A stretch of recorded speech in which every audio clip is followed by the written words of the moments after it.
So I just saw Kingdom of the Planet of the Apes, and boy was it bananas. So before watching this movie, I did have to do a little bit of a recap to understand what happened in the last 3 movies, because as you know, this new movie is actually the start of a new story being told. It actually takes place, I want to say 300 years after the events of War for the Planet of the Apes. And honestly, I'm surprised that there's been this many movies made for this franchise. You'd think they'd stop after War, but no, they actually want to keep making more after Kingdom of the Planet of the Apes. It's actually reported that this movie made over $100 million in its first opening weekend alone, so that's pretty crazy. I've always really enjoyed the Planet of the Apes movies. I've actually never seen the old ones back in the 80s and 90s. I really only have seen the ones that had James Franco in them, which was Rise, then Dawn, then War. So going into this movie, I was pretty excited. I really had some high hopes for this to be enjoyable, and it really was enjoyable. I actually really thought this movie was well done, and there was little to no complaints at all. Starting with the story, it does take place 300 years after the events of War for the Planet of the Apes, where I guess spoiler alert, but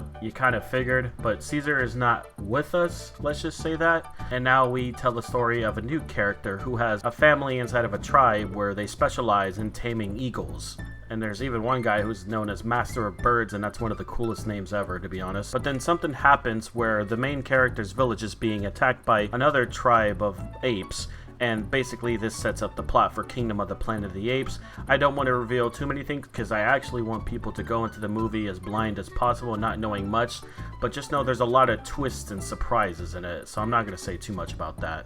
This movie continued the message about how humans are really fucked up and how they ruined everything, and apes are here to now live their new lives and basically take over the planet, hence the name of the movie. It deals with messages about human nature in this new setting of this world and how they're also resisting and fighting against the apes. And the apes have basically taken over a majority of the planet, I want to say, but that's all I'm going to say because, again, I really want you to watch the movie for the plot. There was a good amount of action and a really good adventure being told in this story, and it was really fun. I really like the scenery. There was a lot of moments where I was really impressed with the scenery and the background shots they were able to do. I'm not too sure how much of what was animated and what was practical, but still it looked really good. This movie also uses the same technology, I'm pretty sure, when it comes to its acting, where everyone's just in motion capture suits, and the animation for everything does still hold up. It does look really good. Like, they look like real monkeys and apes and all that. I guess I shouldn't be saying monkeys, so I guess going forward I'll just say apes. But yeah, all of the apes look really good and realistic, and the way they also blend in with the environment of the movie also feels really natural. It doesn't feel like it sticks out. There are some times where it feels like I can just see a human face if I look just hard enough, but honestly that's just nitpicking. That's me trying to break my immersion. The writing I thought was also really well done, as well as the dialogue. A lot of the time, except for a few, it's pretty much spoken like very short sentences, if not like one word, which makes sense because, you know, they're still evolving. They're yet to become the smart planet overtakers that they are in the future, which, if you didn't know, the old Planet of the Apes movie is basically the future, and these new movies that are coming out is basically the past. But yeah, it was done really well. I thought like everyone did the performance as well. They pretty much acted and sounded like an ape, as they should. The settings looked pretty good. The entire movie took place in this area where it seemed like nature has taken over the city and grown back over them, kind of like with Destiny and Horizon Zero Dawn. And this movie pretty much has a bunch of that, where the monkeys are using the like abandoned buildings as their homes and like scaling them and traversing them as well. I thought the editing was pretty well done. I didn't think there was anything to really point out as far as that, and I really enjoyed the music a lot. There were just a lot of times where the music just really helped me like get immersed into this world, even though it's really the story of a monkey chasing after another clan. Again, sorry for the monkey name, but the music really just helped set the tone for a lot of the scenes, especially the scenes where Noah was basically harmonizing with the birds. But yeah, that's really all I have to say about the specifics of this movie. I really enjoyed everything. There was barely anything that I could say was a really bad thing. There is, I guess, the scenes with the human, because there is a human character. In fact, there's more than one. I don't want to say too much just yet. There is some scenes with some characters that doesn't feel like they belong too well. I kind of wish we would have had more times with Noah as his character and how he's dealing with the situation of taking revenge on this clan who attacked him. But they don't annoy me too well. It actually doesn't negatively impact the film. But there were some times where I'm just like, I want to see monkeys. I want to see Noah. But yeah, so I'm going to talk a little bit more about the story specifically. So if you don't want to hear spoilers, I guess stop watching this. Skip to the last 30 seconds. So like mentioned, this takes place 300 years after the last movie.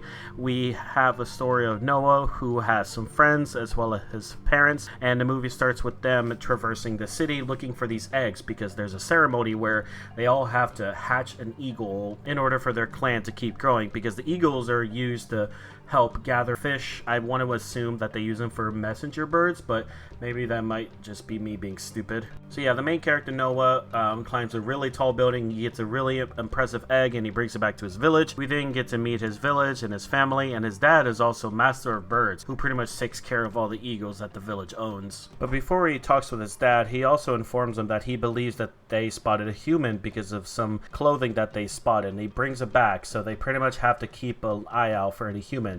Because also, if you didn't know, humans are not welcome in any clans with the apes because they do not like each other. Apes want to live on their own and don't want to have to do with anything with humans at all. Later that night, Noah wakes up and realizes that he hears some noises, and he sees that there's a human around the tent with some fish, and in the scuffle that they have, because Noah's trying to shoo her away, Noah actually breaks his egg, and the egg is important for the ceremony because they have to hold on to them until the ceremony. So because Noah wants to prove himself in this ceremony, he goes out to go find another egg, but unfortunately he actually runs into another clan of apes who was hunting the human that was in Noah's village, and this other clan of apes actually killed someone that Noah knew, who was like a security guard, kind of like. So Noah has to hide, and then he overhears the clan, and they realize the leader of this raid of these rival clan apes, they actually say, "Hail Caesar," and everyone is thinking like, oh shit, Caesar is the villain. What the hell happened in the past 300 years? Eventually, Noah goes back to his village to warn everybody about this clan of rival apes because they want to kill all the other apes as well. And Noah comes back to his village being burned down, and basically everyone is being captured and taken to a faraway location. Noah and his father eventually fight off the intruders and actually end up fighting off this really big ape that's at the top of the tower where a lot of the birds are. And eventually Noah's dad dies, and Noah is also thrown off a cliff, well, not a cliff, but off the tower, and basically everyone else leaves. What's really unique about these rival apes is they also have these staffed weapons that can electrocute the other apes, so that's basically an advantage that they have against them, because the clan of Noah's clan is called like the Eagle Clan. The Eagle Clan basically have nothing. They don't have anything to defend themselves. Noah then wakes up and realizes that his dad is dead. He buries him and he sets off on an adventure to take revenge on the clan that did this to his people and save them and bring them back home. He eventually runs into a character named Raka, I believe, who at first he thought was going to kill Noah, but Noah realizes that he's actually a good guy, and Raka actually has a little symbol that resembles Caesar's symbol, and it turns out that this guy Raka is one of the last apes alive that actually carries the true knowledge and like philosophy of Caesar, because it turns out the people who are honoring Caesar and worshiping him are actually people who have been told lots of misinformation, so they've been on Twitter a lot. The new guy in charge does not honor what Caesar preached at all, and that's why he's ashamed of this, and he's actually been hiding from this new clan of apes that's misusing Caesar's name. Eventually the two team up and they come across this human which they show sympathy towards. And here we have an opportunity to learn what humans are like in this world, where they're pretty much just like apes and apes are just like humans. There is a little bit of a scene where the apes try to get the human that they are teaming up with back to their people, and they're like, alright, you're free, I'm gonna go find this clan. But eventually those rival apes keep coming back, and they eventually raided the humans, and that's not pretty good. A lot of things happened. A lot of them were also captured, and the human that they were traveling with eventually speaks and cries out for help, and Noah hears this and helps her escape, as well as Raka. And it's then that we realize and learn that the character or the human they've been traveling with can actually speak, and it doesn't have the disease at all, and his name is Meg, or May, I believe. Alright, never mind, it's May. They all end up teaming up again to hunt down this clan, and eventually there's a scene where they're trying to cross a bridge, and the rival apes keep coming back, and they actually kill Raka because he got swept up in a current, and one of the last words he said to Noah is, "Apes together strong," and basically he died. He got brushed off. I didn't really think he should have died. I really feel like we should have gotten more from him, considering he's one of the last people that preaches what Caesar taught. And I don't know what's going to happen in the future for the movies, but that happens. It's a little upsetting. Yeah, but unfortunately that just happens. And eventually Caesar and May gets captured and taken to the leader of this rival ape clan, where the leader is named Proximus. There they learn that he actually still uses Caesar's teachings, but he skewed it to meet his benefits. And it turns out he's actually been trying to get inside of a bunker, kind of like a fallout shelter. But this bunker has a lot of weapons and things that the apes can use to do all sorts of things, like make mountains flat or fly or communicate across the planet. So that's why Proximus is gathering all the people, basically putting them in slave labor and trying to open up this big ass door. Noah and a bunch of other apes, and May as well, tried to team up together to flood the bunker and blow it up so that Proximus doesn't get to it, but eventually that goes to shit. And there's also some revelations where Noah and his people realizes the true past, where humans were the ones in control or the dominant species, and apes and other animals were the ones being locked up in cages at zoos. Kind of, you know, out of a context situation, because it's like, if you found out that your species were people that were locked up in cages, you'd probably feel some type of way too as well.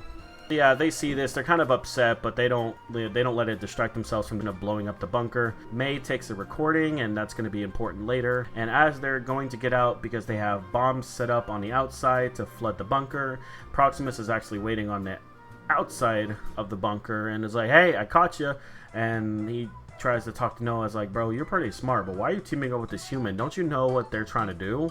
And then he gives him an ultimatum where it's like, hey, you want your mother to die or this human? And it's like, choose. And Noah's a nice guy and he doesn't want to choose, but May does, because she steals a gun from a locker that she snooped around into. And she basically makes her way out and sets off the detonation and floods the bunker, and it's all fucked up. It seemed like a good amount of apes could have died, but the movie made it seem like there wasn't that many people that did die, so we're just not going to talk about that.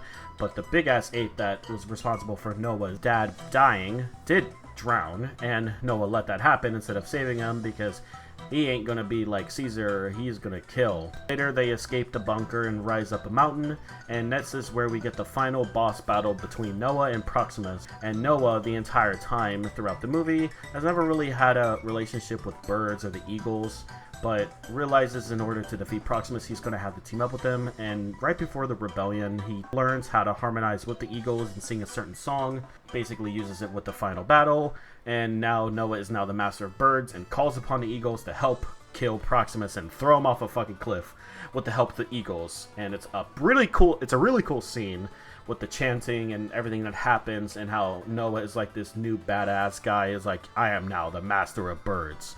So yeah, he dies, Proximus, and Noah takes his people back home to rebuild. There's one little final goodbye between May and Noah, and they realize that they can't really live together because they're really too different. And May makes her way back to a human bunker, or society I should say, not another bunker, where she delivers a message, which is that recording that I mentioned. And Noah has no idea, as he is now the new leader of his people. And that's it.